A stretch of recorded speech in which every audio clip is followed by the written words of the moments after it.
When modelling content, you may find yourself creating fields with similar settings and properties.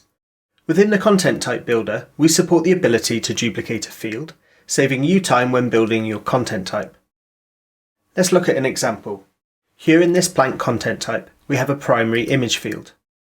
This field has a number of custom settings applied.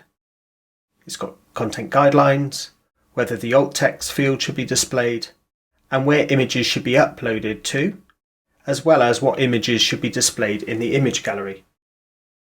To duplicate this field, we can go to the Actions menu and click Duplicate Field.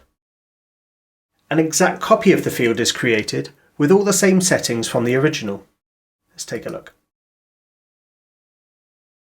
Here we've got the alt text, the upload path, and limiting the display of the images.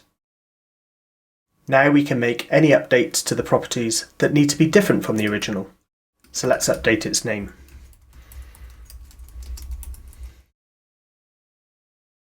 So there we have it, a quick way to duplicate a field in a content type with all the settings from the original.